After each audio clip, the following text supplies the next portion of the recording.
Yes! Alrighty! What's up, motherfuckers and scumbags? And all the pieces of shit. And also, my peeps. How's it going, my peeps? Peter Joseph here for video number 2. On YouTube for Wednesday, October the 18th, 2023. Or if you're watching from somewhere else, it's October the 19th, 2023. Thank you all for coming back to my channel. Make sure you like the video and subscribe to this very channel and my other channels down there in the dungeon, otherwise known as the description box below. And don't forget to follow me on social media, Facebook, Twitter, and Instagram.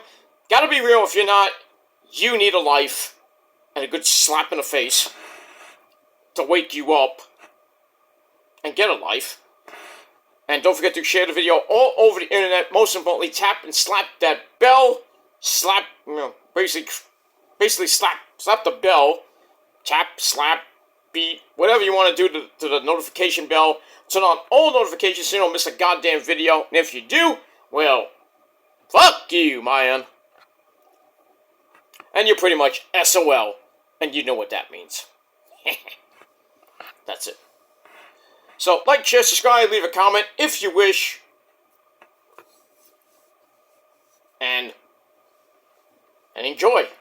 And that's it. If you don't, then get out of here. Go fuck yourself. Go watch somebody else do something else. You know?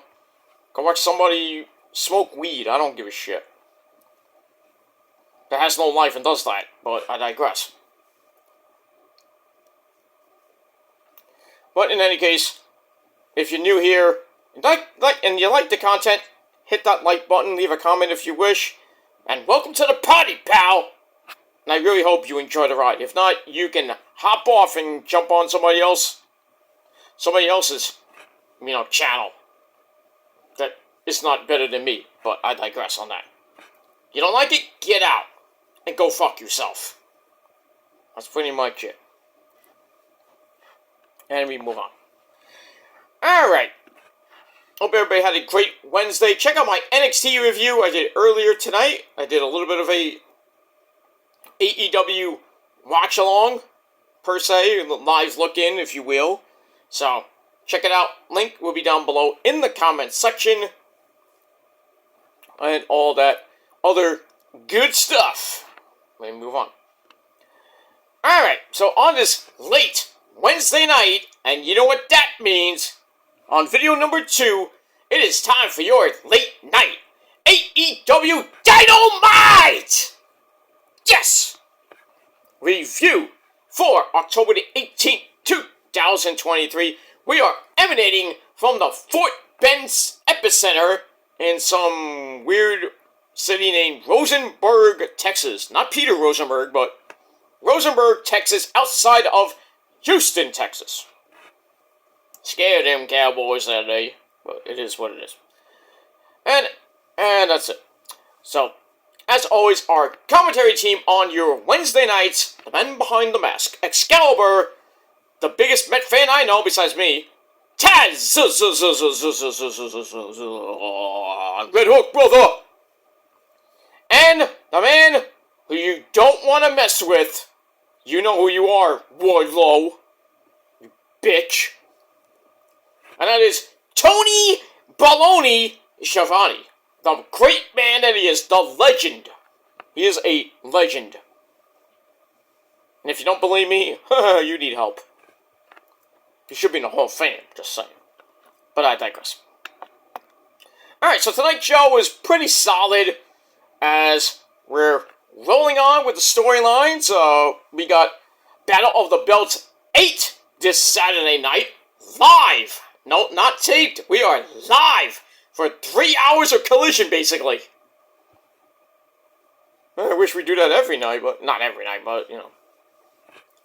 But I digress. So Saturday night, beginning at 8 p.m. on that great station of TNT, 3 hours of Collision, but ratings-wise, there'll be focus on the 2 hours of Collision and Battle of the Belts. So, not maybe if you want to be cumulatively, you get a pretty decent rating, you know. Maybe get 500 and change like they did last week. And then for Battle of Belts, I'd say maybe a measly 300,000. So overall, 800,000 for a 3-hour show on Saturday night. Not bad. Not bad. But see what happens with that. So I got a few matches that have been announced for the show, and also on Rampage, and a little bit of on next week from that shithole in Philadelphia, Pennsylvania. Yeah, those Phillies are up 2-0 over the Diamondbacks, going to Arizona tomorrow. I don't care. I don't care if the Phillies go back to the World Series again. I don't care. As long as they lose, I'll be happy.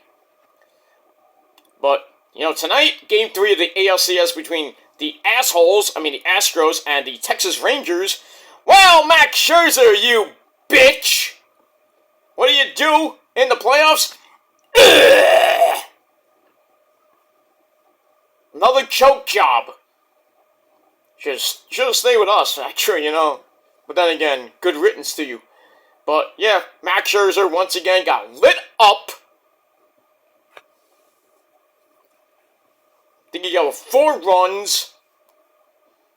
Houston just laid down the hammer tonight. Texas came back near the end, right around the 8th inning. Made it a close game, but in the end, the assholes took Game 3 from the Texas Rangers 8-5, and now the Rangers have a 2-1 lead in the best-of-7 series. Game 4, I believe, is tomorrow, well, maybe Friday, in Texas. So see if Houston can win that game and make it a series. I still think Houston might win in 6, but we'll see. We shall see. Don't sleep on Texas. Don't sleep on them. And especially don't sleep on the Diamondbacks. I think the Diamondbacks might pull off something here, but, they're running into a hot Philadelphia team. So, as long as if they can take 1 at home, I'd rather them take 2 at home and make it a series, but gonna be tough. Gonna be real tough for those filthies out there, Harper, Schwarber, Turner. The pitching staff is pretty good, we got an ex-Met on the team, Zach Wheeler. But I'm hoping the Phillies choke, but we'll see. We'll see tomorrow, Game 3 of that series, tomorrow in Arizona. And, don't know what that time, I think the game's at 8 o'clock, so, Arizona time is about 5-ish, 6-ish. So, we'll see what happens tomorrow, but go Diamondbacks, make it a series at least, don't get swept. Because then, if Houston and Texas go 7, the Filthies have, they have some momentum, they have the time off. I think Game 1 is going to be will be in the National League Park, I believe. I'm not sure on that, but who cares? But hopefully the Astros come back. But I think it's going to be a great series. But maybe go 6, maybe 7. It started off in Houston. Maybe it ends in Houston. We shall see. And that's it. All right, enough about baseball. We got that. Rangers won as of this video, Monday night at home at the Garden, which I did not go to because I had other commitments that day. So I was supposed to go, but gave my tickets away. But yeah, the next home game I will be going to, because I think they're doing their West Coast trip. They're in Calgary. I think they'll be in Edmonton. I think they play Anaheim. I gotta check their schedule again, but probably won't be home until probably right around Halloween-ish. But I don't think they're playing on Halloween. I hope not, because I got a concert that night, but that too. Yeah, Halloween concerts are always fun. Especially the one, if you go to a good one. I went to see Zach Wild on Halloween, and it was pretty damn good. And that's it. Hey guys, it's Zach Wild here. Oh, okay.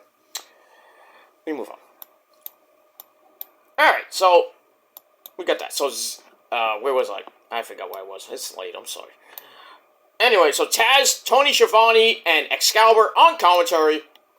Had a pretty good show. The main event was the Dynamite Diamond Ring Battle Royale, or the Dirty Dozen Battle Royale. The winner faces MJF for his Dynamite Diamond Ring next week on the program in Philadelphia, that shithole that it is. Let's see if Max can 5-Pete. He's won it the last 4 years that it's been around, so see what happens with that. That's the main event. But we start off with the opening sequence. We are live in Rosenberg, Texas. And we start off with a pretty good match between my good friend and yours, Pentagon Zero Miedo. And if you don't like him, well, you are a zero pussy. Because you get no pussy. You have no fear, but you get... You can say, I have no fear, but you get no pussy. You know who's good friends with Pentagon? This guy. Hey, Tommy, how you doing? I love you all. Ay, ay, ay, mamacita. Do you like Issa? Oh, I love her. I love her. Yeah, but, you know. But you know who you do fear? Osito. I hate that guy. I gotta go. Bye. Adios, I say. Okay. Anyway, Peter's playing with his dolls again. I got that as a gift from Rosa for my birthday. So, this is what it is. Knock next time! Can you see anything? No, sir, I did not see you play with your dolls again. Good! You gotta love Spaceballs, man. You gotta love Spaceballs. This probably has one of the like iconic lines galore. I see a Schwartz is as big as mine. Now let's see how well you use it, Lone Star. Evil always wins because good is dumb. Sometimes, sometimes, but not all the time. Evil never wins, but sometimes when good is dumb. But it's what it is. Spaceballs is a timeless classic. Pizza the Hut!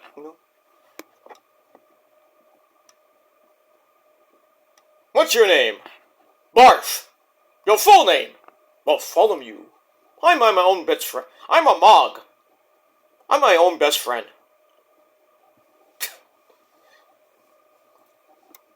Willie Uter's the type of guy that's not man's best friend. Nope, because he has no friends. That's how dumb he is. Man, I made Issa laugh tonight. I mean, what was that line I said made her pop? I'm trying to think of it now. I can't even remember. Oh, yeah, I think it was, Wheeler Yuta is the type of guy that has a dark match with himself and he loses. In the dark. That's how bad he is. He sucks. Wheeler Yuta is the type of guy that gets stuck in an elevator going, he goes up 2 floors. How do you get... How?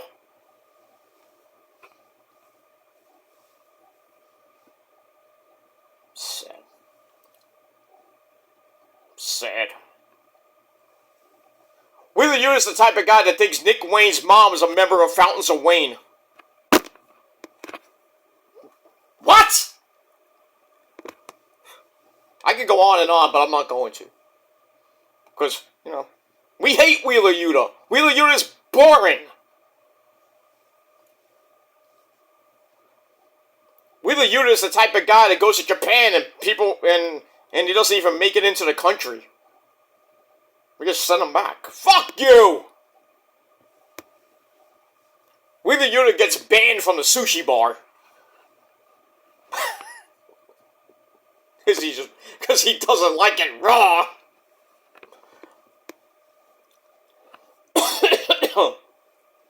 Oh, the one I went on. Here's another one. Wheeler Yuta is the type of guy that thinks sazon. You know, the seasoning? The Spanish seasoning? Wheeler Yuta is the type of guy that thinks sazon is not, what did I say? Oh. Wheeler Yuta is the type of guy that puts sazon in water and drinks it. Because he mistakes it for, you know, miso or whatever, you know. Or Kool-Aid.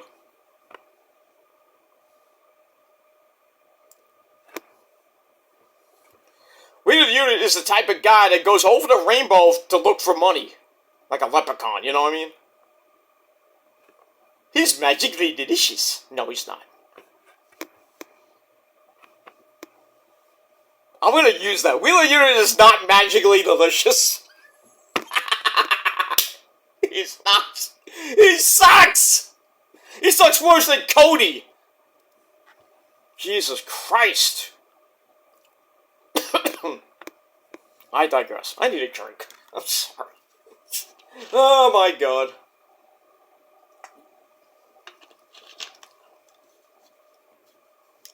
Oh man, wait till Friday night on Issa's chat. We're gonna go wild. Well, maybe just me, I don't know. I might have to settle down for a little bit, you know? Take it easy. Take it easy. Anyway. Alright, so we start off with Pentagon Zero Miedo, along with Alex Abrahantes, the hype man. He takes on the self-proclaimed AEW World Heavyweight Champion, the leader of the Bang Bang Gang, Guns Up, Hose Down. And that is the leader of the Bullet Club, well, Bullet Club Gold, too sweet for the love of God. Oh yes, too sweet! That is the Switchblade, Wait, with the Switchblade. Jay White, along with Rock Hard Juice Robinson, and the Ass Boys, Colton and Austin Gunn, and that, you know, little fan thing, that cardboard cut out of him, now it has a belt.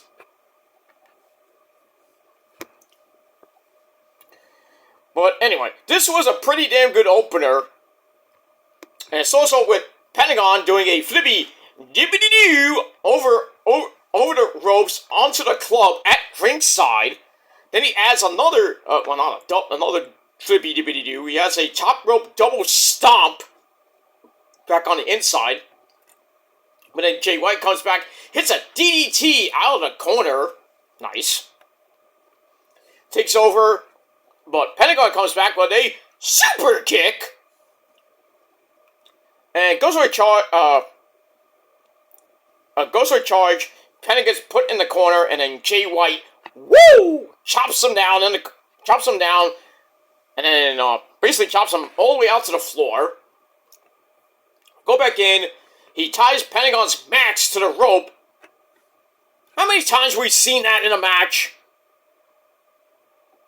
Hey, SA, Pentagon, SA. No more ties on the mask, eh? Got blown. Anyway. Then stomps away at him for a near fall. We go to break. We come right back. Pentagon hits a sling blade to send the Switchblade outside. Then he sets up another big flipping, runny, flippy dippity-doo. And then they chop the crap out of each other. And Pentagon's like, okay, SA, that's it. Takes off the glove. He's like, hey, Alex, catch! Whoosh. Then he goes, Zero Miedo. And then he takes off his shirt. I missed that. Pentagon never usually takes off his shirt. I never seen him do it. Man, I missed it. Anyway, so he's like, SA, hit me harder, SA, you pendejo! Hit me harder, you bicho! Pretty much, pendejo. So, the slaps get harder. And then Pentagon plants her for a near fall, goes for a fear factor, gets countered into a swinging rock bottom! Rock down, rock bottom! For a near fall. And then Jay White grabs a basic chin lock to slow things down, but Penta goes right back with Made in Japan for a near fall. Japan #1 forever. As we said. Then he loads up for the Fear Factor again, but the rest of the Bullet Club cause a distraction, and then Juice Robinson takes that semi-dynamite diamond ring he got from TJ Maxx for $24.99, loads up that left hand, boom, right in the face, and then Jay White just picks up the pieces as he usually does. That's how a Bullet Club match ends. With 55 members of the Bullet Club getting involved. So anyway, Jay White hits the Blade Runner. 1, 2, 3. He doesn't retain because he doesn't really have the belt.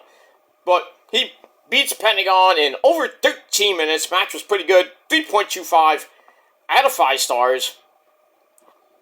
It is what it is. You're not gonna come to me and say, Peter, what do you think of all this interference? You think it's too much? I think it sucks. I agree. I think it's a little bit too much, but that's how the Bullet Club rolls. Remember how many matches freaking Kenny won in Japan with like the Bucks or Gallows and Anderson coming in and causing havoc, or Yujiro Takahashi every once in a while.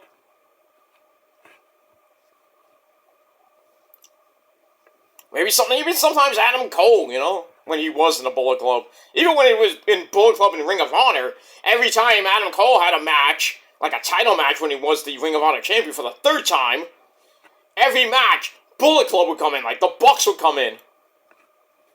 Every match, you would get sick of it. Unless you're a Bullet Club mark like me, but, sometimes it's a little bit too much, and, we're seeing the same carbon copy every week, every match. But, way it is. It's like with Macho Man, Macho Man Randy Savage, Macho Man, yeah. Macho Man Randy Savage will tell you the same thing every week. You may not like it, but you must accept it. Pretty much. You can't learn to, even Ric Flair would say, if you gotta learn to love it, you can't love it or learn to accept it, then you need a new hobby. It's the way it is. Anyway, we move on. Alright, so 3.25 out of 5 stars for the match. After the match, Jay White cuts like a 35-minute promo. No, he didn't, but he mocks the idea of MJF not being able to find some partners to face them in an 8-man tag team match. Remember how he made the challenge to Max to find 3 other partners if he had any friends, and then we see the Acclaimed, Max Caster, Anthony Bowens, and Daddy Ass come up to him and say, "Hey, we'll be your partners," and then how Max Caster's being weird. And Max like, "Nope. You're weird. No. Go away." That's it. So anyway, we get that. And then Juice Robinson gets on the mic and promises to win the Battle Royal and then the Dynamite ring next week. And he says, "I'm going to pawn it off to get another gold tooth in my mouth." It better be real, because the one you had in your mouth was not. It was fake. And that's pretty much it. And, yeah, we move on. So we got that. After that, we go to the back with Renee Paquette, along with the champ, MJF, Maxwell Jacob Fartknocker. Basically says, "I could have run out there and gone after all of them, but I'm not that stupid." Unlike other people that would go out. "I'm going to go out 1-on-4, I'm going to kick their ass." Next thing you know, you're on the floor. Anyway, so he promises to keep the ring next week for the 5th time. Well, 5th year in a row, I should say. And hopes that it's against Juice Robinson. Foreshadowing. Then Renee asks him about Adam Cole, baby. But before he can answer, Daddy Ass, Billy Gunn, and the Acclaimed, they come in to ask about being his partners in that 8-man tag team match with BC Gold. Max Caster asks about scissoring and putting a ring on it.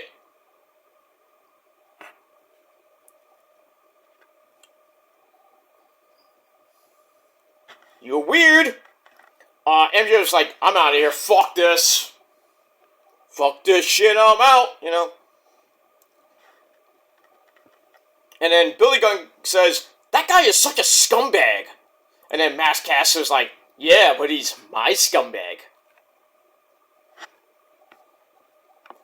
It is such a weird freaking relationship that they have. On screen and off screen. Especially on Twitter. If you follow Max Caster on Twitter, and if you follow MJF on Twitter, and if you don't, there's something wrong with you. They go back and forth. It feels like a legit sexual relationship. It's just weird. Then again, I don't know what Max Caster would see in MJF. I mean, he has a micro cock. How will that work? I mean, you want to have sex with Maxwell Jacob Freeman? Good luck. Especially you ladies that used to go out with him.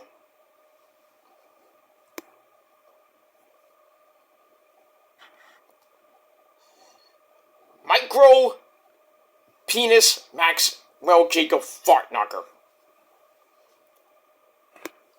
He says he bangs all these chicks with a micro cock. I bet you he does. I mean, if he does, great. But you know the women are probably faking their orgasms. Most likely. I mean, he had that chick who was about to who he was engaged with. What's her name? Naomi, and she got rid of him. I wonder why. You just don't do it for me anymore. You have a micro cock. I need something bigger. Go find a BBC. Maybe you can. Not that BBC, but. BCC, well, yeah. But yeah, find a BBC somewhere there, Naomi. Not that Naomi, but, you know.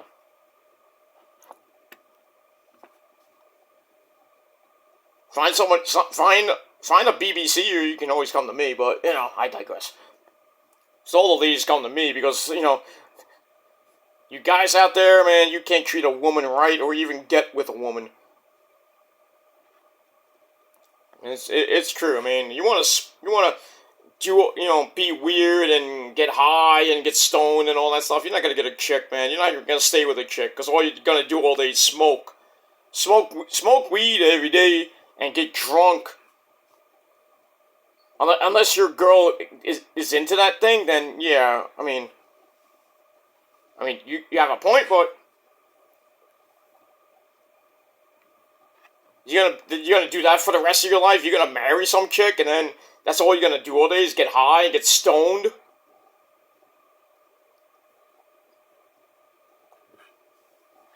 It's just like the relationship is not gonna go anywhere.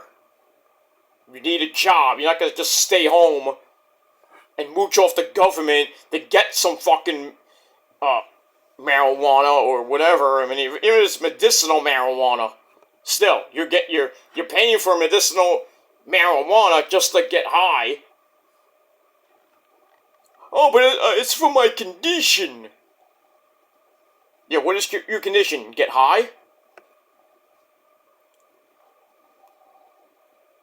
And I'm not saying anything bad about marijuana. People that smoke marijuana. I mean, that's a lifestyle. That's a corny lifestyle, but still.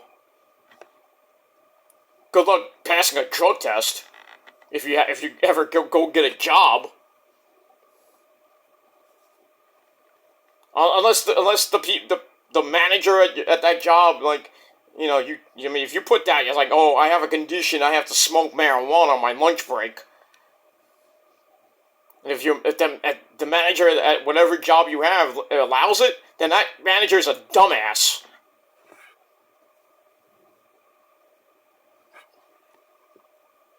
I need it to survive. I can't go without it for 3 hours. Then don't take the job, moron.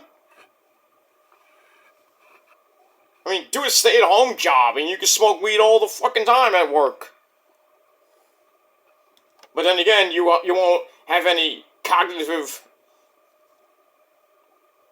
Your brain will be mush. You can't have a cognitive thought in your freaking body. God forbid, some of you go to, when you get just so fucked up that you do something really stupid. You go to court and you're stoned out of your mind or drunk. You can't go to trial. You have to sober up eventually, but you still will have no cognitive thoughts. It is what it is. But if that's your lifestyle, you want to base your life around that, I'm not one to stop you, but I just think you need to kind of chill out.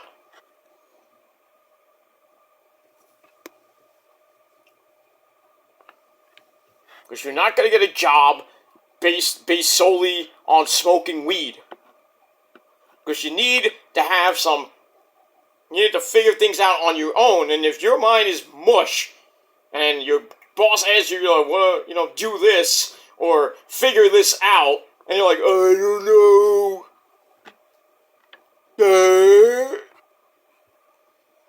Goddamn retard. You're not gonna keep that job. Manager's like, get the fuck out of my freaking store. Go, you want to be high? Go be high at home.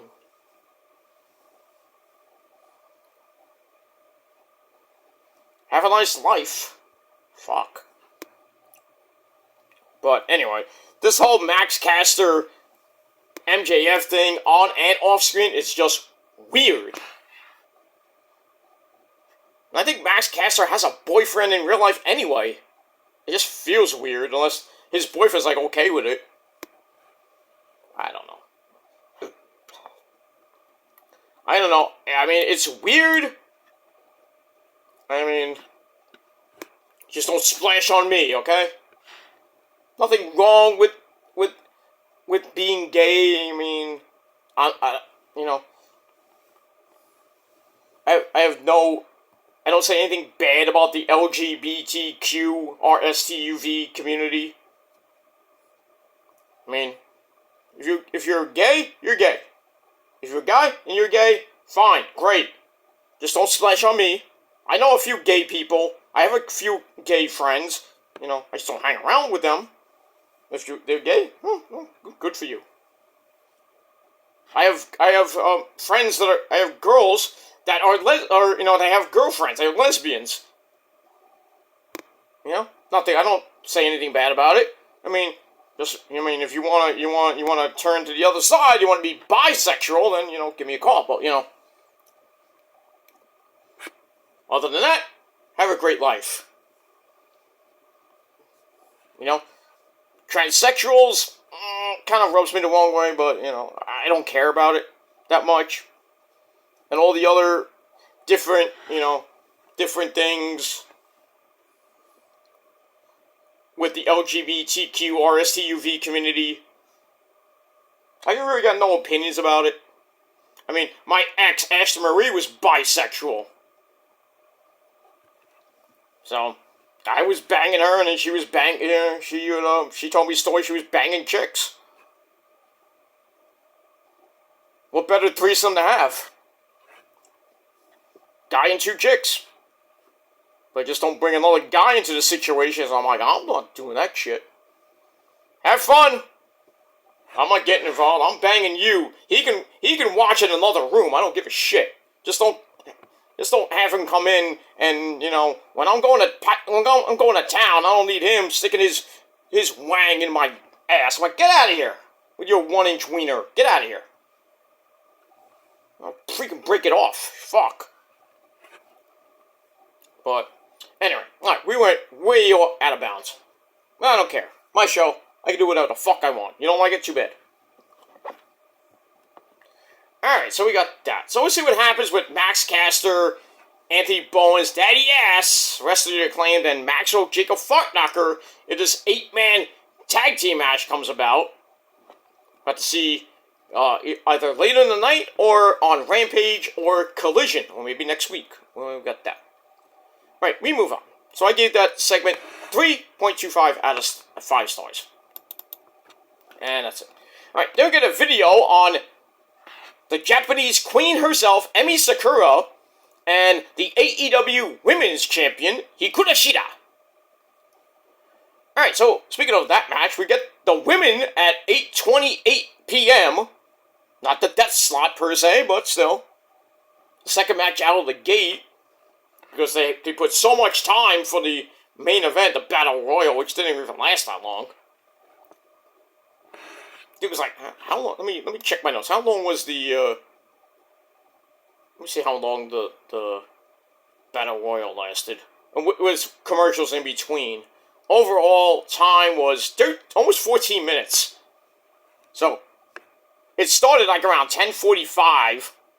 Not 10:45, 9:45, and the show ended at 10:05.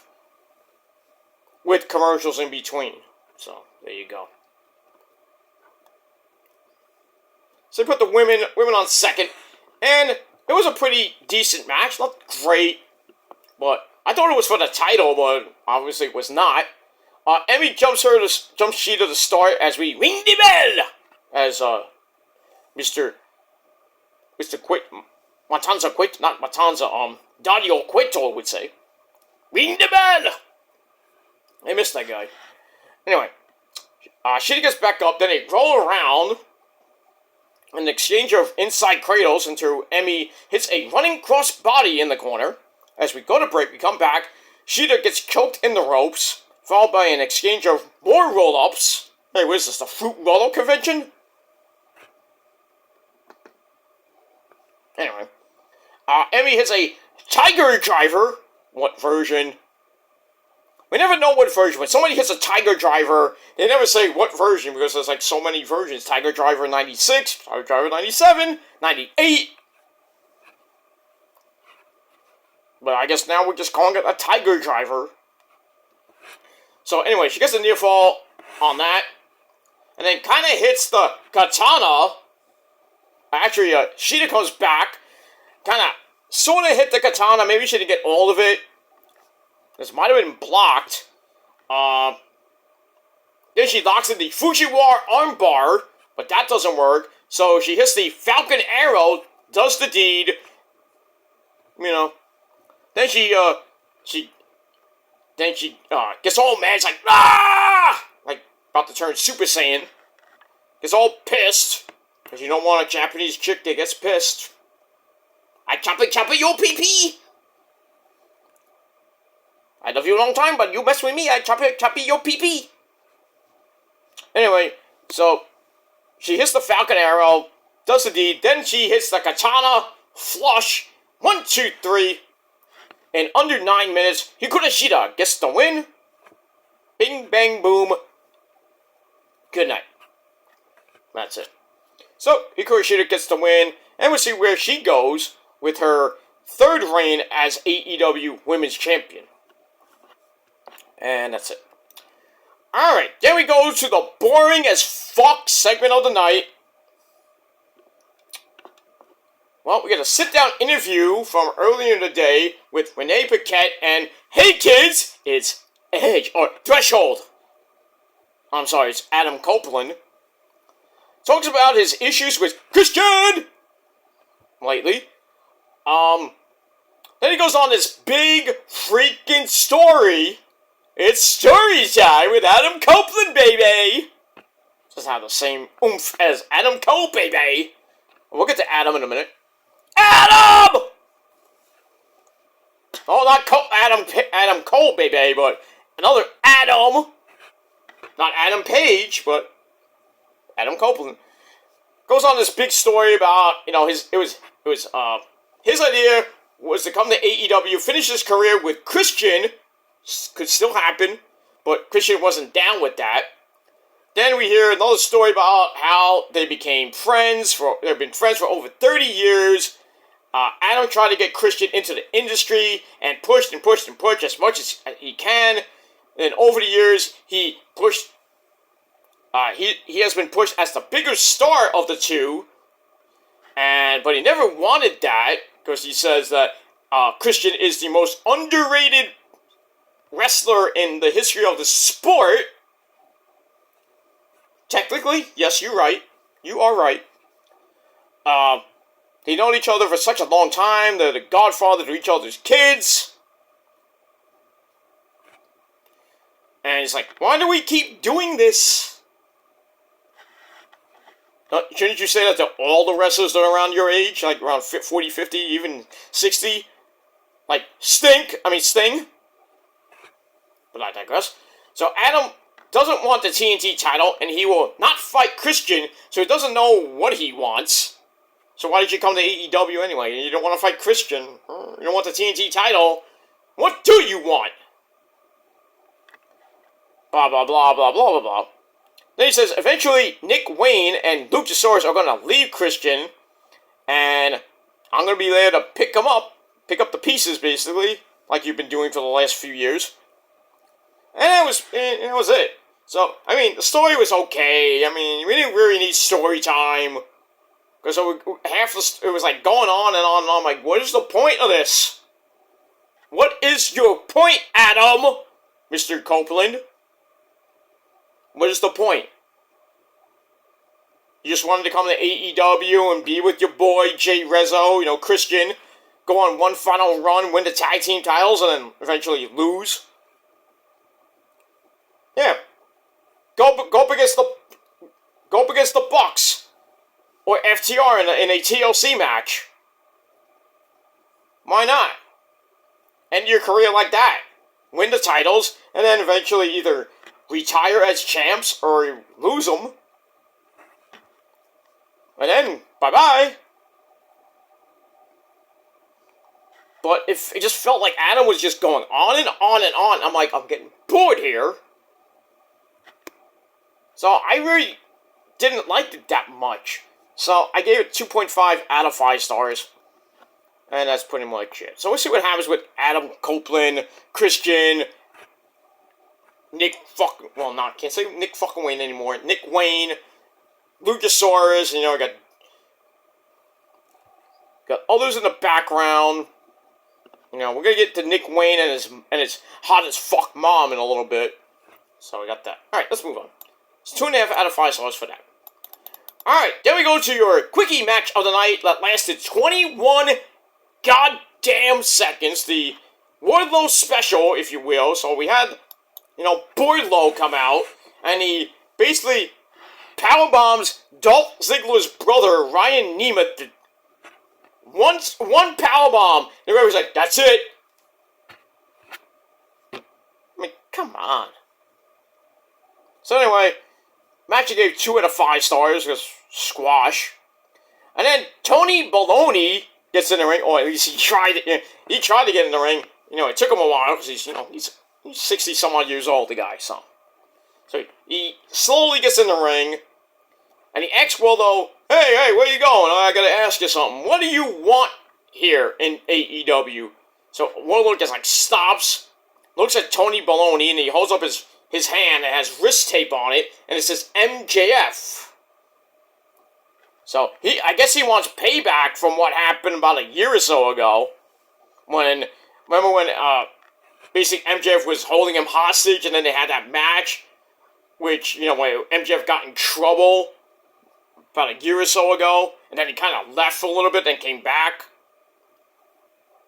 And Wardlow won, and got released from Maxwell Jacob Fartknocker's control.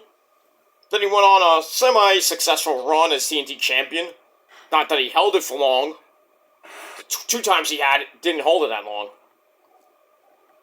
So he's like, well, I want the belt. And who has the belt? My good buddy Maxwell. Or Max. So that's basically it. Then he goes to leave the ring and pushes Tony Schiavone, who falls down. I'm like, you son of a bitch!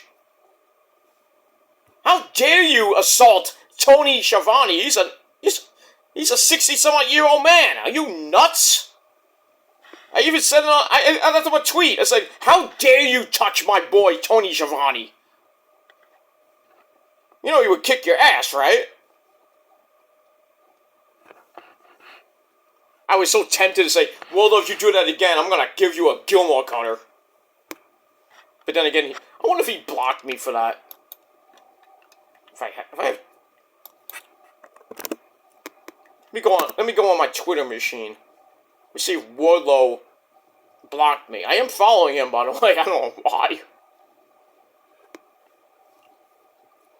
But... Alright, hold on a second. Let's go to Wardlow's freaking, Twitter page. See if he blocked me. Nope. Not yet. Not yet. I mean, I did tag him in that post with Shivani, so. But I'm still following him. For now. I think he knows better. Not that I care. If he blocked me, I wouldn't give a shit. If he's like, because I'm good friends with Tony Schiavone. Hey, Waldo, I'll see you in the parking lot. No, I won't. But just don't do that again, because it made me mad. Nobody touches my friend Tony Schiavone and gets away with it.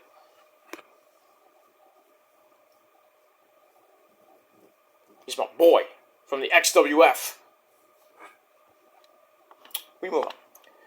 Alright, after that, we go to the back. We have Renee Paquette with her special guest, Kenny, by God Omega. Mwah! Bang! So he cuts a promo saying he knows his year hasn't been so great. Exactly. The Elite have been beat up by the Don Callis family. Jericho. He's teaming with Jericho. Getting beat up by Will Hobbs and Takeshita and Sammy Guevara. Even Don himself turning on him.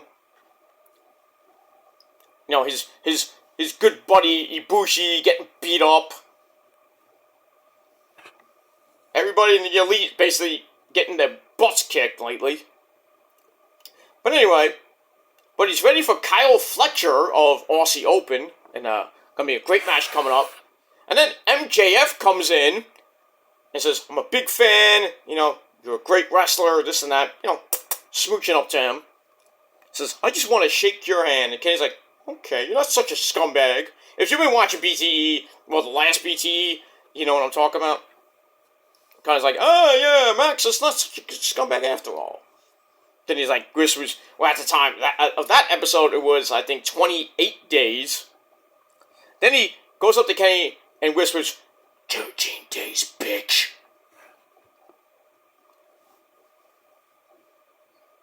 But it's 13 days from MJF becoming the longest reigning AEW champion in history. And then Kenny's like, 13 days? What's the fuck that mean? And he's like, huh. Then I think he kind of realized it. I'm like, So, is that foreshadowing? I mean, with 13 days, which is Halloween, so maybe they'll do something on November the 1st, or maybe the week before. I mean, if Kenny wants to go at MJF and, stop him from breaking his record of, over 1 year plus, then, yeah, do it on Dynamite. Well, I don't know if they're going to do, they have to do it next week then. Would it be on Collision? Well, it'd probably be on Collision. I don't know if it can't be on Dynamite because MJF's fighting whoever wins the Battle Royal for the Dynamite Diamond Ring. So you could, most likely, I would think they could do it on the October 28th show, which is Collision. So do it on Collision. Why not? Because making it on November the 1st would be kind of dumb because MJF would break the record. But, I mean, we'll have to see what happens with that, but that's it. And that's it. So I gave it 3 out of 5 stars. And that's it. Alright, there we go to my buddy and yours, Adam Cole, baby! Still at Roddy's house. We got Roddy and the Kingdom of I'm Matt Taven Taven and Mike Bennett still playing with a goddamn giraffe. So, Adam is there. He made Roddy some coffee. And he's like, really, can I get out of here? Can I have my surgery now? Even though he already had it. So all these segments were already taped in advance. So anyway, they had the Neck Strong shirts, which are not as great as Elton Strong, but still. So Mike Bennett has some bongos. He's playing bongos. And he's playing Neck Strong. I think he was trying to emulate that song by who sings that song Headstrong? Trapped, I think. Who cares? The song's it's not a great song, but still. But anyway, Roddy then convinces Adam, like, you know what, you did great back in Ring of Honor. Remember when we were in Ring of Honor? Or who can forget? So says, you know what you did? That was great in Ring of Honor. You made one hell of a peanut butter and jelly sandwich. And Adam's like, you want a peanut butter and jelly sandwich? I'll go make a peanut butter and jelly sandwich for each one of you. So anyway, he goes to make the sandwich, because it's a specialty. So he gives it to Roddy, who doesn't really like it. It's like, Adam! I told you I don't like crust on my PB&J sandwich! And then Matt Taven's like, how could you forget that, Adam, you idiot? So then Adam's like, oh, that's it. I am done with this bullshit. Roddy, I'm going to see Max. I have to go get my surgery. I'm out of here. So he finally leaves Roddy's house to go see Max, go have his surgery. He's like, really has like 3 surgeries, I don't know. Like double surgery I heard he's getting on his freaking ankle, which has been like destroyed. So we won't see Adam until like maybe Double or Nothing. Who knows? So Adam leaves, and then Roddy's like, oh, guy without his teddy bear, a sad puppy. But he says, it's like, I know what I have to do. So like Mike Bennett and Matt Taven are like, what are you gonna do? Well, I guess I have to meet up with the scumbag and be nice to him to get my friend back.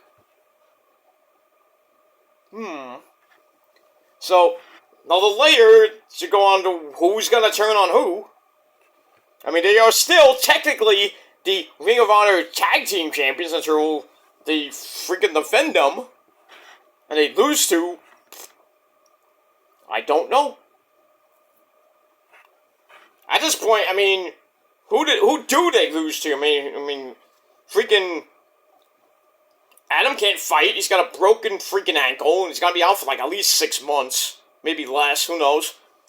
And poor Max is gonna have to defend him by himself in a 2-on-1 handicap match every freaking time. I mean, it worked at Wrestle Dream.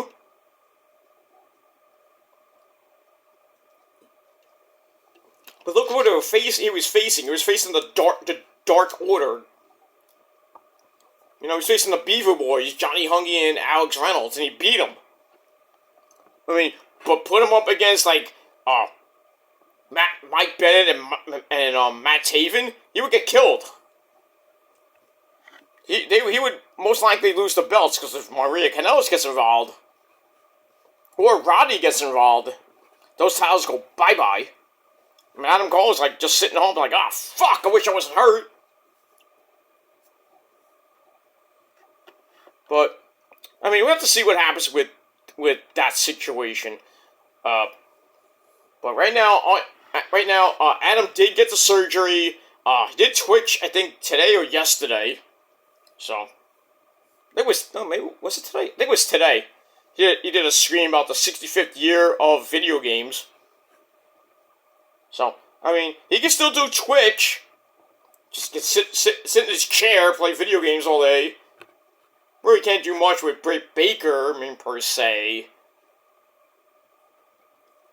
But, Britt's probably just working, cleaning people's teeth. I mean, if she was my dentist, it'd be great, but she would look, I don't have the greatest teeth in the world, you know that, but she would look at my teeth and get horrified, but I digress.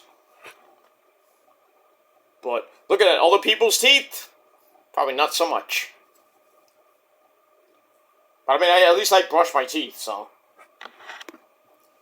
I mean, I do have a little, thing over here, but,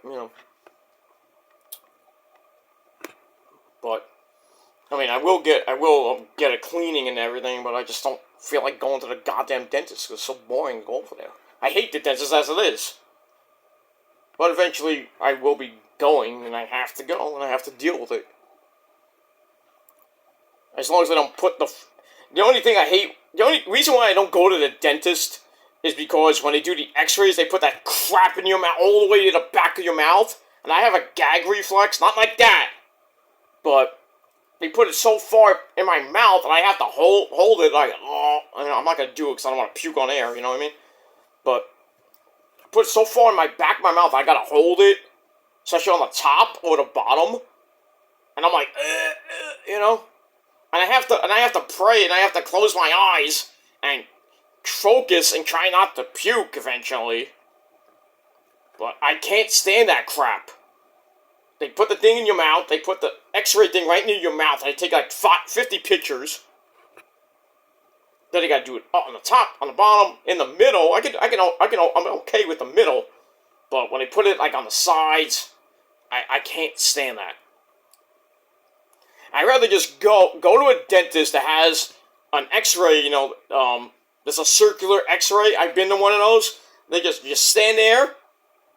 They don't put anything in your mouth. They just go circles right around your face. And they take the x-ray. And you're done.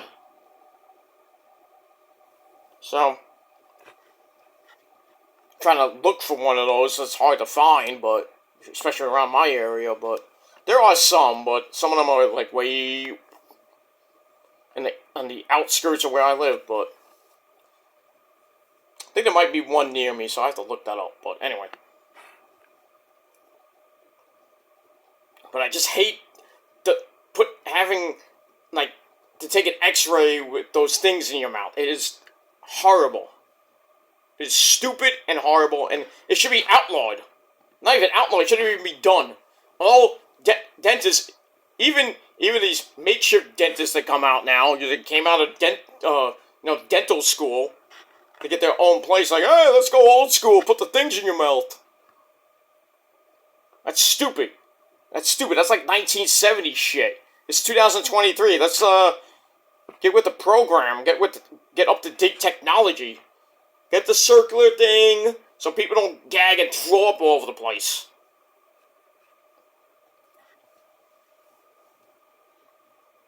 I mean, it happened last time I went, and I almost threw up. So then the dentist like puts something in my mouth. He's like, what? What are you doing? He's like, I'm numbing your tongue. I'm like, that's gonna work. Man, I can't talk.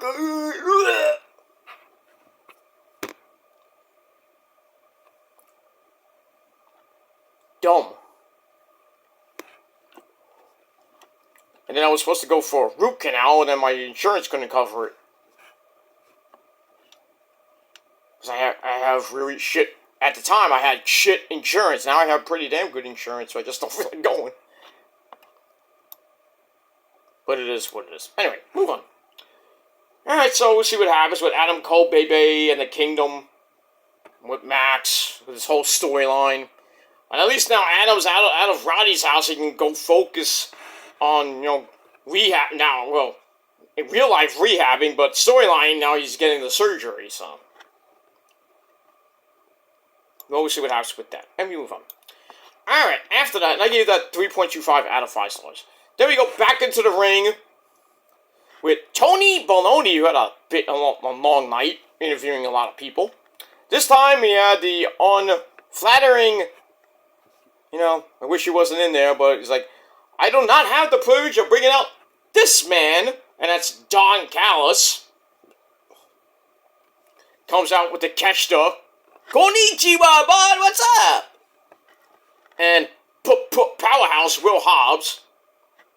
And Hobbs gets on the mic, tries to talk about trying to get to meet Jericho when he was like 8 years old, and Jericho like didn't want him give him the time of day. He said that like he said something to his mom, and then basically told him to sit down and shut up. And that's why he wanted to hurt Jericho, and that's exactly what he did last week by giving him like 6,000 spine busters and shit, putting him in the hospital. Still don't have an update on him. But anyway, then Don Callis hypes him up a little bit more, then blames Kyle Fletcher for the team's only loss in 4 months. That was last week. But anyway, speaking of Kyle Fletcher comes running out, and man, he had a beeline for Don Callis. I was like, they're just gonna legit fuck him up. And then, like, Will Hobbs and the catchers are like, hey, what are you doing? And then Don's like, oh, I want to hear this. I want to hear him. Let him talk. So Fletcher says, I did that match as a favor to Will Oceanspray. So he's like, oh, I only did that match to, to get get a match with Kenny and all that shit. Blah, blah, blah. He says, tonight I face Kenny, and then Don kind of implies, he's like, well, if you win, we can talk, maybe you'll be on the team. So we get that, so I give that 3 out of 5 stars. So then Don goes on commentary as Kenny by God Omega comes out. We have a pretty decent match with him and Kyle. So it's also with Kenny chopping away at him against the ropes, but Fletcher takes him down, fires off some right hands, they get back up. Kenny sends him to the outside for a big flippy gibbity-doo, and he hits it, but Fletcher gets in a whip over the barricade. Ow. But Kenny misses a charge into the barricade. We go to break. We come back. Kenny misses a middle rope moonsault, but hits the same thing out on the floor. They go back in.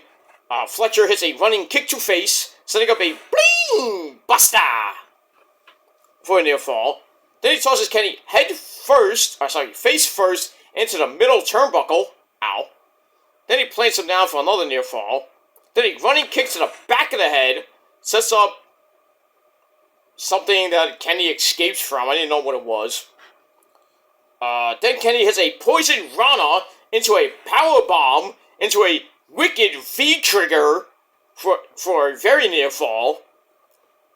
Then he blows up one winged angel, but Kyle reverses it into a dragon sleeper.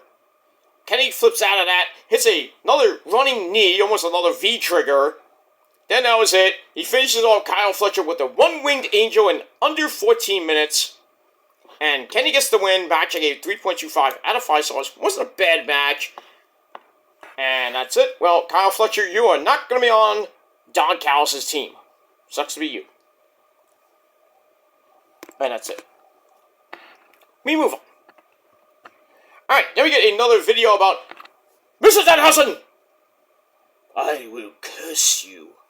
So, he's coming back. Probably be on Rampage a lot. Maybe on Collision. We'll see what happens with that. We'll get that. Let me move on. Alright, after that, we go to our next squash match of the night, which lasted just under a minute. We had the return of the Murder City Murder Hawk. And that is, why did I go over there? Sorry about that. My notes just went on the fritz. I have to get them back somehow. I hate when that happens. There we go. Sometimes you gotta reload. But now I try to reload, and now it's like goddamn things are not showing up. Let me see if I can go really slow, and then my thing will pop up. Sometimes it happens. All right, here we go. All right, then we got the Murder City Madman, with the Murder Hawk, return of Lance Archer, but no sign of Jake Roberts. Wasn't there? He comes out and beats this guy. I mean, he comes out. He's introduced by Justin Roberts as kicking his opponent down to the ring. I thought that was funny. This guy who looked like he was cosplaying for the Young Bucks. The guy's name is Barrett Brown. Some Hammenager dressed up as the Young Bucks. Hey, you're two weeks early for Halloween season. Anyway, beats the fucking shit out of him on the way to the ring. Chokeslams him on the apron. Ow. Then I don't know why this match even happened, but gets him in the ring. Crushes him not once, but twice in the corner. Then he puts him on top. Hits the blackout. 1, 2, 3, in 58 seconds, this match is over. So I guess they hit the reset button on Lance Archer too, so they're making him like Wardlow. So now you got Wardlow being a monster. Monster just basically killing half the roster with just the jobbers. And then you got Lance Archer basically doing the same thing. I don't know what they're gonna even do with Lance Archer. I mean, can he just go back to Japan and just like be there? I don't know what they're gonna do, but we'll see. So I give that 2 out of 5 stars. We move on. Then we go to my buddy, my pal, the man from Brooklyn, New York, the leader of the Mogul Embassy, and that is my friend Prince Nana. And we see that Swerve Strickland's new music video called, I don't even know what it's called. Pressure, I think is called. Something like that. Some weird name, I forgot what it is. But his music video for Swerve and a swerve, swerve and a swerve, swerve and a swerve when I drive, I swerve when I drive. So that video is coming out on YouTube this Friday. So go watch. It's not a remix, but go watch it on Swerve's channel. I think he has a channel. Anyway, so Prince Nana is all excited about his music video being released on Friday. Swerve's not happy though, because, it's great to have my music video come out on Friday. It's gonna get like a lot of hits. But I'm not the TNT champion. You know why? That's because of Hangman Adam Page, fucking everything up last week. And then basically Swerve threatens retribution. But it might not be about Adam Page himself.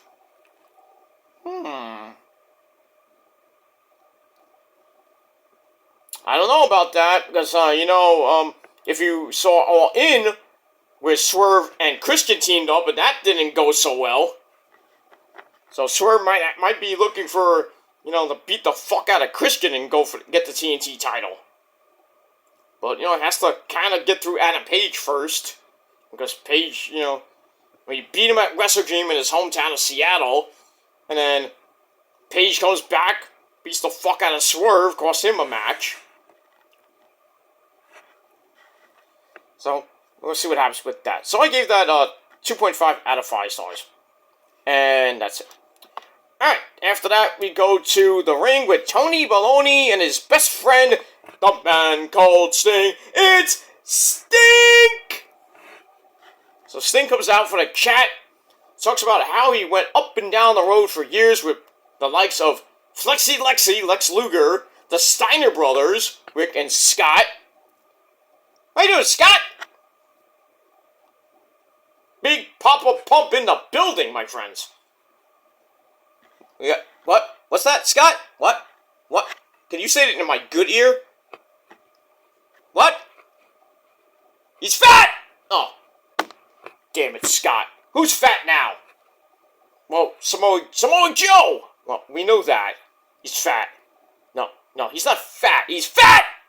The son of a bitch is fucking fat! I'll make him bleed! Scott, calm down. Calm down. Tranquilo. We discussed this already.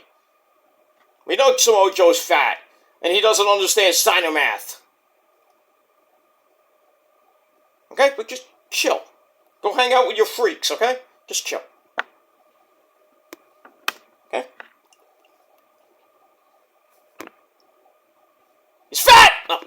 damn it! Stop it! Anyway. So, it talks about that. Buff Bagwell. He's buff, he's the stuff, and the girls just can't get enough. Kind of odd saying Buff Bagwell's name in the same sentence as the Steiner Brothers and Flexi Lexi. Okay. Buff Bagwell. Imagine him, I thought he was going to break out into American males, where are the American males? All we needed was Scotty Griggs to come out. Anyway, he says, we looked at the people who shaped my career like Dusty Rhodes, American Dream, baby. I love that bacon, baby. I hate my son Cody sucks. Pretty much, just. Yeah, Cody, MDK only Cody, you lost your title on Monday, Cody. Ah! Bitch. Anyway, then he mentions Hulk Hogan, brother. Who, the fans are like, woo! Ooh. How can you hate Hulk Hogan? I mean, he's done a lot of shit lately, but... Says, oh, you may hate the guy, but he taught me a thing or two. But anyway, but I really want to thank the Nature Boy! Woo! Styling! Woo! Profiling! Ric Flair. He says it was Rick who put him on the map in 1988. Was it 88? No, 86. I think it's 86, I think it was. 86 or 88. Put him on the map, and then at the Great American Bash in 89 and 90, when he won the title from Rick, he couldn't thank him more enough. Then basically we hear the fans go, thank you, Sting! Thank you, Sting! I'm like, thank Ric Flair! Come on. He's the Nature Boy. Anyway. So it's like, why do people keep coming back year after year after year? So he says, it's the smell of the arena. Yeah, great smell. It smells like piss. And beer and all, God knows what else. And the roar of the crowd that makes him want to come back to the ring and do this crazy shit.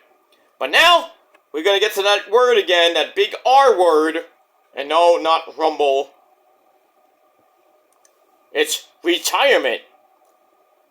So, remember when he did, I just saw something on Impact Wrestling's Twitter page. They were talking about when he kind of retired in 2000 and, what was it? What year was that? I think it was 2005-ish, something like 2000. Yeah, I think it was right before when Hogan came into the company. So around 2005, 2006-ish. They showed him, and he left his bat in the ring. He goes up the ramp, meets up with AJ Styles, meets up with Sanjay Dutt before, became the player from the Himalaya. I forget who else was there. And then Christian comes out, and then he says something to Christian. When Christian, when he was in WWF at the time, and he left. He went to Impact, won the world title from Jeff Jarrett. Was there for maybe a couple of years, and then he kind of left, came back to the WWE. Didn't have a great run, but still.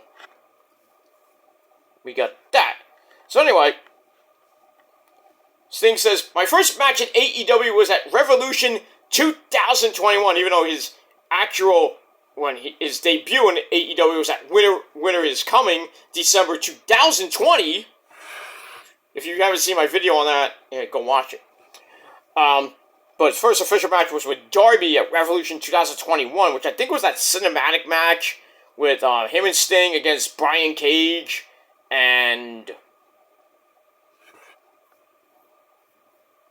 I forget who was the other... I think it was him. I think it was Cage and Ricky Starks, I think. I could be wrong on that, but they had that whole cinematic match where, I think it was Sting and Brian Cage fell off the top of a roof or something like that.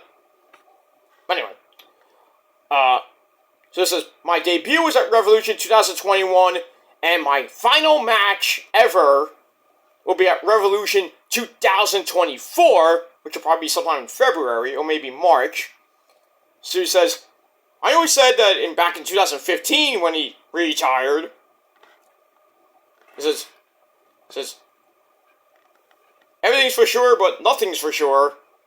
But this time, at Revolution 2024, it's for sure. And he'll be 65 next month.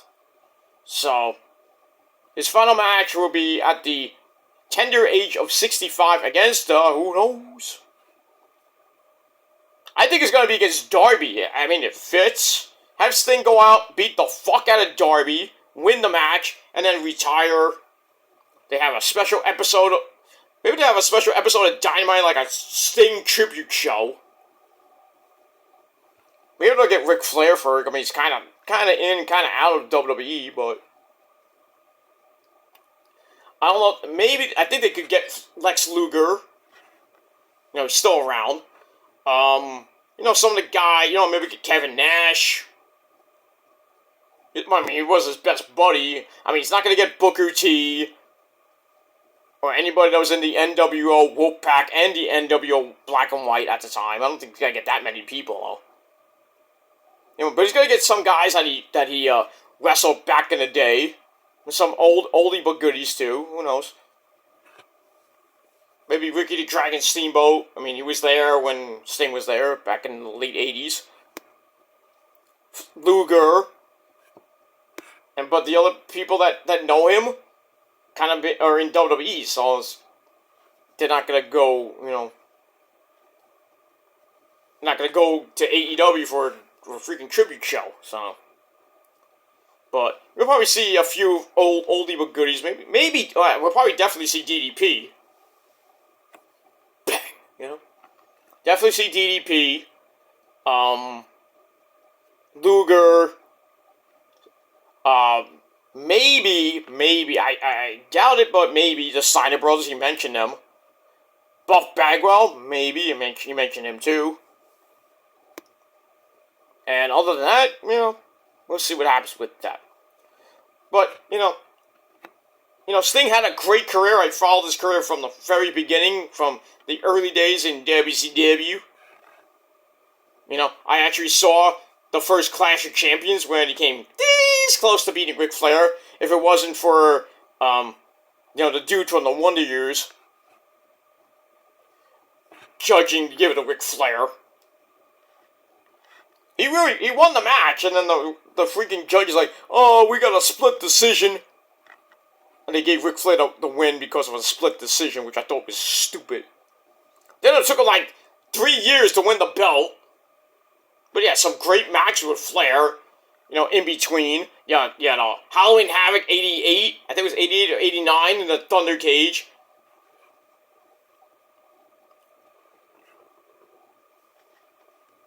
It was when he teamed up with Ric Flair against Terry Funk and the Great Muta in Thunder Cage. Remember when the top of the cage was electrified, and then there's a rope that was there? I didn't even know what it was for until near the end of the match, and it caught on fire right before the match, and Muta goes up top and thought he was going to get electrocuted, and he just blows the red mist into the freaking, and took the fire out of the rope. And then near the end, Sting goes up top, uses the rope to do some big time move. Then Flair puts Terry Funk in the I think it was Flair. Because Sting came from the rope, which took down Muta, and then Flair puts Terry Funk in the figure 4 leg lock, and forget who it wasn't Gary Hart, because Gary Hart I think was was Gary Hart? I think Gary Hart, who used to manage might have been Gary Hart threw in the towel. I forget who actually threw in the towel, but Sting and Ric Flair won the match.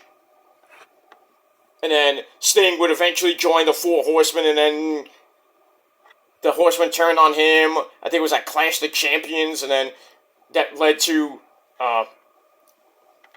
Sting getting a title match at the Great American Bash, where basically fucked Flair up and won, because you had the Steiner Brothers on the outside. You're like, Junkyard Dog, at ringside. Like all these people at ringside that were just basically for, I think, for Sting. I don't remember if anybody was out there with for Flair at the time. Maybe the Horseman, but yeah, Sting won the title, and then from there, Sting and Flair were like inseparable. The whole Black Scorpion gimmick. Fight, Sting, fight. I'm back, Sting. That whole thing. That was creepy. The first time I saw it, I was like, what is this? Comes out in a spaceship. I was like, comes out like an alien. And then Sting fought the Black Scorpion in a cage when he had the belt. He kept the title. Flair got busted wide open, as usual. And then, Arn Anderson and company would come out and beat the fuck out of Sting. And then he would get, the Black Scorpion got revealed right after that as Nature Boy Ric Flair. And I think JR is on the call, and JR's like, the Black Scorpion is Ric Flair! And then you hear, I think, Paul Heyman's like, it's Nature Boy Ric Flair! You could obviously tell that it was Flair. I mean, if he was going after Sting for those months, and he had that weird music, fight, Sting, fight. Sounds like an evil boss coming out to kill you or something like that.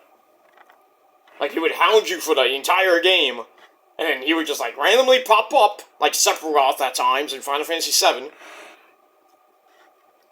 And then near the end, you fight him, and unless not Sephiroth, but he would come out in a mask and he got revealed. But Sephiroth would turn into you would fight him, and then eventually he would turn into weird as fuck God Sephiroth, and then which was a pain in the ass to beat. Unless you had Lucky Sevens, and a lot of materia, regen and all that other shit. But yeah, man, Sephiroth was a bitch to beat in fucking Final Fantasy VII. A pain in the ass. And you thought the final boss in Final Fantasy VIII was hard? I mean, it is, but not that much hard. The hardest boss in Final Fantasy lore is Final Fantasy 13, Ragnarok. That was a bitch. Even Final Fantasy 12 near the end is kind of hard too, but if you know what you're doing. I mean, if you get up to level 99, seriously. Get all the hunts, get all the secret weapons and all that shit. And when you get up to that final boss, you can do a lot of damage. If you know what you're doing. If you don't, then you're fucked. It took me a while to beat that. But it is, I'll tell you the truth, Final Fantasy 12 is long as fuck. Hours, I mean long hours. Oof. 13 was alright, the boss was a pain in the ass. And then 13-2 sucked. Lightning Returns, kinda, it was okay-ish. Not great, but still. And then probably from there was another Final Fantasy, and that's 13-2, 13-3, I think was, Lightning Returns, and then there was another one after that, I think. I might be wrong. And then Final Fantasy 15 comes around. Long as fuck. Still, boss, hard as fuck. Final Fantasy 16, hard as fuck. It's shorter, a little bit shorter, but pretty damn good. And now, I'm waiting for, the second part of Final Fantasy VII Remake to come out. And you know how that's gonna be. I think the remake's gonna make Sephiroth look like the Ultra God. Holy crap. There might be some extra new stuff there that I wasn't seen in the first one. In the original, I should say. In the first remake, you see some new levels and stuff that we didn't see. I was like, what is this? I didn't see this. But, I'll tell you the truth, Final Fantasy is a great game. Probably one of my favorite games of all time to play. My favorite RPG. My favorite game of all time is and always will be Final Fantasy VII. And then Final Fantasy IX, ooh. I mean, I love 9, I mean, I legit love Final Fantasy IX, but it doesn't compare with Final Fantasy VII. Because that's the OG. In my eyes. Then you got 9. I think number 3 in my top 3 is Final Fantasy IV. And number 4 would be Final Fantasy VI because of a guy named Kefka. Kefka! Ready, Kefka? We get that. Alright, we move on. Alright, so Sting's gonna retire at Revolution 2024. Probably against Darby. But we'll see what happens with that. But I think he's got a few more matches coming up the rest of this year. And that's it. We move on. Alright, so I gave Sting's retirement a little speech. 3.25 out of 5 stars. Alright, after that we get Toni Storm, timeless Toni Storm, at her latest silent movie, Gone with the Storm, in Picture, which I thought was good, because it kind of distracted everybody from watching the actual commercials. So we got that. We move on. Alright, then we get good old JR, by God Barbecue Sauce, with a sit-down interview with Nick Wayne and his hot-as-fuck mom. And this was kind of intense. His mom talks about how he doesn't understand, how JR doesn't understand what her son is doing. Nick Wayne's like, sitting there, is like, his freaking leg is twitching. Like, you nervous? He just has his face like, why am I here? Why am I here? Get me out of here. Anyway, Nick Wayne finally says, I was always in Darby's shadow, and Christian is a better father than my dad ever was. And his mom's like, how can you say that? And then Christian pops in to kind of, egg Nick on. It's like, that's my boy. He says, you ready to come home, son? So Nick Wayne gets up, and Nick Wayne's mom, bad fucking acting, feels like Brie Bella acting almost. Speaking of Brie Bella, she wants to come to AEW with Nikki. No! No! Go to Impact. Go to Impact. Please. We don't need the Bella sluts in AEW botching every time. Get them out. I don't want them there. I don't want them in AEW. The only people I want coming to AEW is Mercedes Moné and Mandy Rose if she ever comes back to wrestling. That's it. Other than that, the Bella sluts can go to Impact and suck there too. Right, Shane Douglas? You suck then, and you suck now. And if you don't like it, you can suck my ass. Well, I don't know if you want to suck those two chicks' ass. They're spoken for. Ugh. Make me think about it, makes me want to vomit. But anyway. So, yeah. So Nick Wayne's mom gets up. She's bad acting. And then she tries to grab her son. Her son's like, get your hands off me! And then, boom! Smacked him right in the face! Woo! That was one mean slap. Holy shit. She slapped her harder than Stephanie McMahon would slap anybody when she was slapping people around in WWE. Hi, Steph. But anyway. And then Nick Wayne's like, you're dead to me! And then he leaves, shuts the door, and then we hear some, commotion outside the, his mom runs to the door, tries to get him, like, Nick, come back, no! So he leaves, and then we hear some commotion outside the door, like somebody's getting the fucking shit beat out of them. And then the door finally opens, and Darby Allin comes back from basically getting beat up like a couple weeks ago. Darby Allin, how you doing? I'm back. I'm coming to kick some ass and suck. I've come from Seattle. So he jumps both Nick Wayne and Darby Allin, beating the fuck out of them. Then he takes Nick Wayne from the back all the way to the ring, throws him into the barricade, and we get a close-up of Nick Wayne.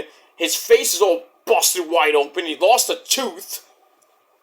It's like it's all blood all over here, and it's just disgusting.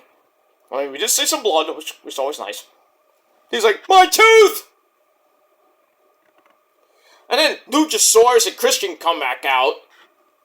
But then Sting comes from behind and kind of gets everybody, calms things down, throws Luchasaurus into the barricade. Blah, blah, blah, blah, blah, blah, blah.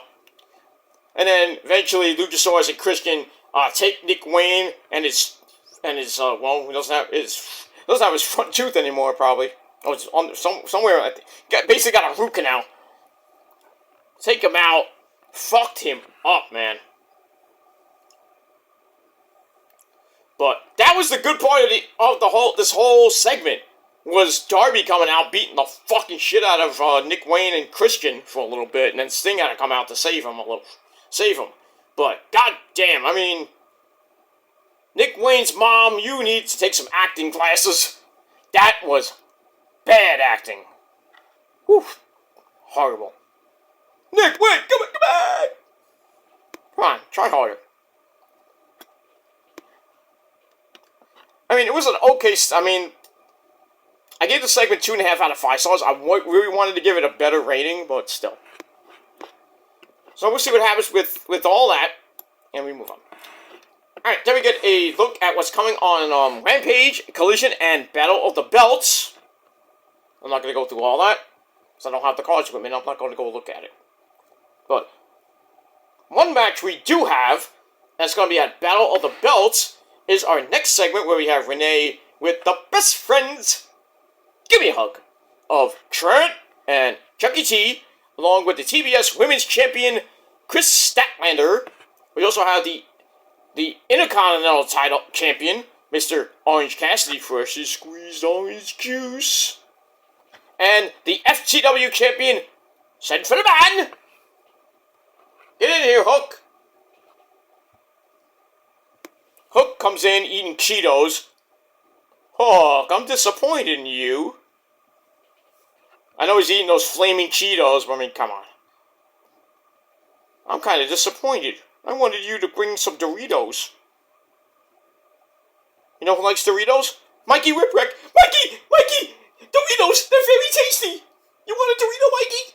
They're very tasty. Cactus, I told you to stop with that crap. Jerry, leave me alone. I like these Doritos. Cactus, I told you stop it, you maniac. Okay, get out of here. Stop it. These people just randomly come in and just ruin everything. Sarcasm. You gotta love it. Satire. And if you don't like my impressions, fuck you. I'd like to see you try it. But yeah, some of you can't do it better than me, so. That's why I'm better than you, and you all know it. But anyway, Chris Statlander wants to defend the TBS Championship against her best friend and somebody that she respects, and that's the resident fun girl, Willow Nightingale, at Battle of the Belts. So that match is now official for that show. And then Orange Cassidy didn't realize what he had until he lost the Intercontinental title. So he's like, I'm going to defend that against the winner of a triple threat match on Rampage between John Silver,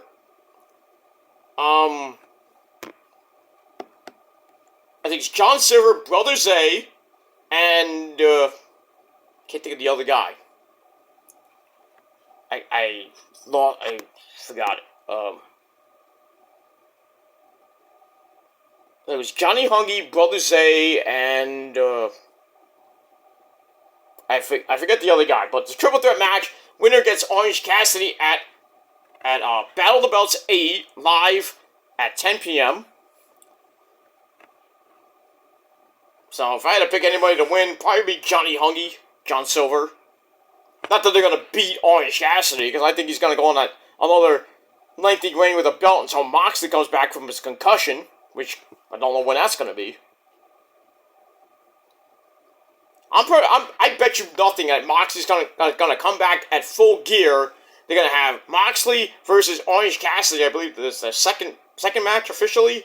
Moxley's gonna get the belt back. He's gonna hold it for a long time. So it just sucks with that freak injury to Mox. I think he was going to go on a monster run with a title. But, it happens, and then Rick Knox doesn't do his goddamn job. So, Phoenix has to hit another Fire Thunder Driver on an already concussed freaking Jon Moxley, and Moxley almost freaking got paralyzed. Because he got landed right on his goddamn neck, and he's lucky to even walk out onto his own power. He's very lucky. That he's out now, he's on the concussion protocol, but he's not medically cleared yet. He was supposed to face Phoenix last week, and was not medically cleared, so they brought in Orange Cassidy, and he's like, hey, we'll give you the belt back. So, you're going to be a placeholder for Moxley when he comes back, whenever that might be. And that's pretty much it. Alright, so, got 2 title matches on Battle of the Belts for the TBS Championship. Widow Nightingale taking on Chris Statlander, and Orange Cassidy taking on the winner of a Rampage triple threat match with Johnny Huggy and Brother Zay involved in that match, along with a third participant. That's it. And that's it. Alright, then we go to a main event of the evening, the Dynamite Battle Royal, or the Dirty Dozen Battle Royal. We had Goldust, Dustin Rhodes, Rock Hard, Juice Robinson, Johnny TV. No, we didn't see Harley Cameron. Damn. Anyway, Jake, Weed, the People Hager, Max Caster of the Acclaimed, doing some weird. He did a rap. It was kind of funny. But you mentioned a good friend of mine, Joel Osteen. I know he's from Houston, but you didn't have to mention him. Come on now. You're going to hell for that. You're gonna go to hell when you die. Anyway, we had Daddy Magic Matt Maynard. Do you want to know what makes Daddy Magic's nipples hard? Ask him on his podcast. Anyway, we had Trent Beretta. Commander with Alex Abrahantes at ringside. Matt Sydal, know how he survived after getting his butt kicked by Wardlow last week. Matt Hardy, Diddy, and Jeff Hardy, dude! He's there, and finally, the Dancing Fool, Daniel Garcia. The winner gets a shot at MJF's Dynamite Diamond Ring next week in Philadelphia, Pennsylvania. Speaking of the champ, MJF comes out on commentary. And that's basically it. First man out was Johnny TV. Matt Hardy does some deleting. We get all that. I'm not going to read all of it. But we're getting to the end. And Garcia knocks, I think it was Matt Hardy out. But about to go do some dancing, and Matt Hardy's like, no! Damn. Then he hits Maynard by mistake, which allows Dustin Rhodes to eliminate Matt Maynard, and Garcia's like, fuck! And then Garcia tosses Dustin out, and now Garcia's like, nobody's watching. Dancing time! So it's dancing, and Max Caster tosses him out. So that leaves us with Max Caster and Juice Robinson. Guess who's gonna win? So they go out to the apron. But then we see Jay White going after MJF at the announcer's table and beats him up on the stage. Max gets a little bit, a little momentum. He gets his belt back for momentarily. Goes for a belt shot, but Jay White hits him right in his tiny micro cock nut shot. Lays him out. Then he steals the belt back again. Then we get back to the match, and then Max Caster hits the mic drop, and he's about to kind of put the match away and face his buddy Maxwell Jacob Fartknocker, but Juice Robinson goes in his pants, doesn't pull out a roll of quarters, he pulls out the fake ring that he got from TJ Maxx, loads up his left hand, boom, right to Max Caster's jaw, knocks him out, then he throws him out like yesterday's garbage, and he wins the match in just under 14 minutes. So, obvious winner if you've been following the storyline. So, next week on the program in Philadelphia, Juice Robinson versus MJF for the Dynamite Diamond Ring. And we'll see if, Bullet Club can steal more stuff from Maxwell. They already stole the world title. Now they're going to steal the Dynamite Diamond Ring. Or is MJF going to win for the 5th year in a row? I don't think so. I think somehow Juice is going to get the Dynamite Ring. He's going to, and then Bullet Club's going to celebrate over his rotting carcass and everything. They're going to steal the ring. They're going to steal the belt. I mean, the only thing they got to steal now is the Ring of Honor tag team titles, which the Ass Boys can just beat them up with. So Max has got like everybody. It's basically Max versus the world right now, and he doesn't have his best friend Adam there. Adam, And then when Adam finally does come back, Max is like, "Well, I don't need you anymore. Fuck you."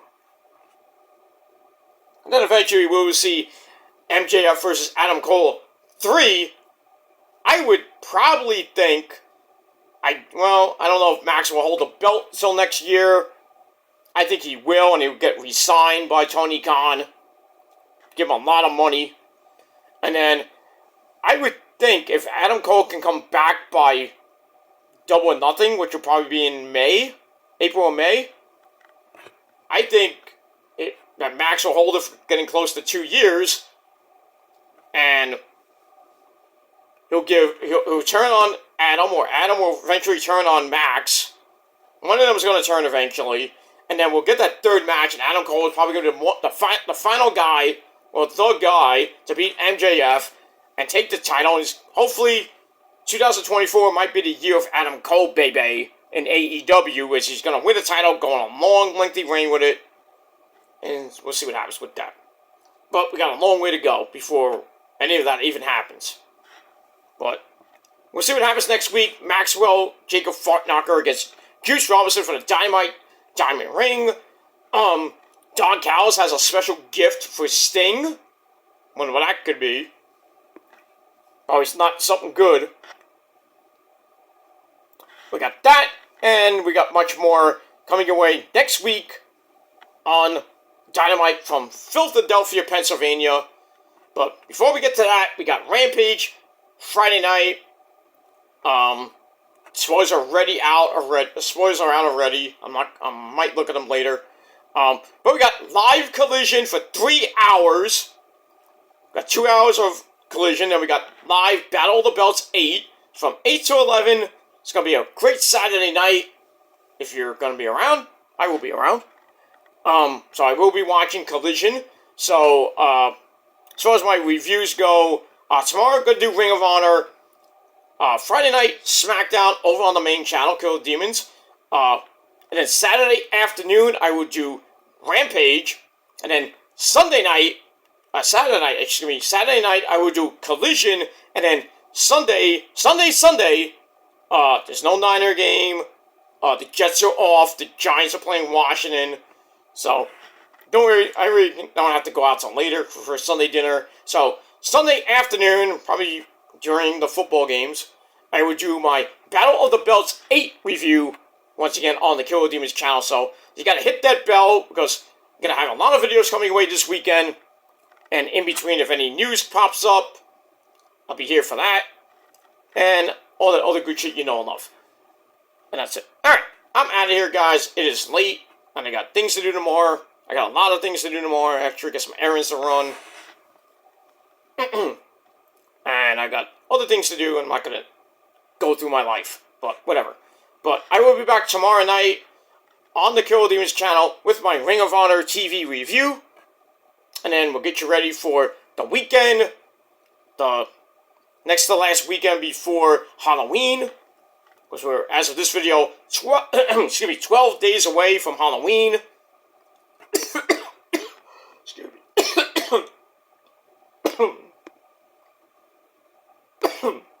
I'm sorry, guys. I'm losing my voice at the end of the show. I'm dying! I'm dying, I'm not dying, right? Anyway. Little joke. Joke. That's probably gonna get clipped. I don't give a shit. Alright, anyway. So my final rating for Dynamite tonight, a solid 7 out of 10 stars. Let me know what you guys think down below in the comments section. Don't forget to hit that like button, hit that subscribe button on my channels, and also hit that bell so you don't miss the next video. And we got all that. So, like I said, we're 12 days away from Halloween. We're just about almost 5 weeks away from just about 6 weeks away. Actually, 6 weeks from tomorrow. Is Thanksgiving, and then about 4 or 5 weeks after that is the greatest day in the world and Christmas. And then the week after that is the end of the year. So we got a long way to go. Still got about another month and a half to go before the end of the year. Christmas, Kwanzaa, Hanukkah, my birthday, of course. You know, other great birthdays in the greatest month in the world, December, Ozzy, Maria, and Chris from In This Moment. Jesus Christ, the Lord! And let me kill myself for dead. So, we got all that. So it's going to be a great next 6 to 10 weeks of the year. And I'll be here throughout the rest of this year, and going into a little bit of next year with everything.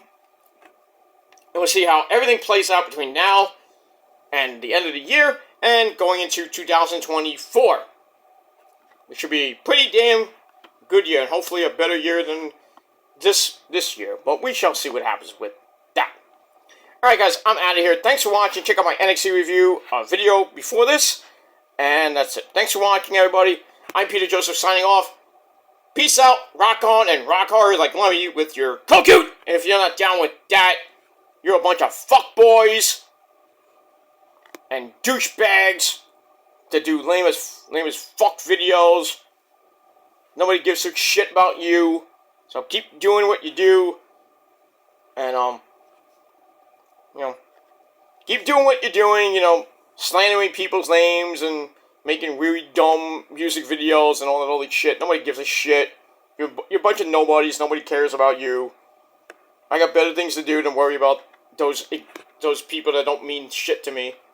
I got better things to do, so, with my life and my time on YouTube and off YouTube, because I have a better life on and off YouTube than those panty wastes, and, that's pretty much it.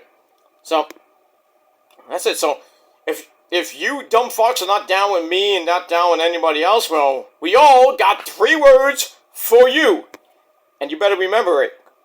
It's gonna be with me till the day I die. Those 3 words are the greatest 3 words in the history of this sport and in life itself. Fuck you, man. And that's it. Until next time, motherfuckers. Peace.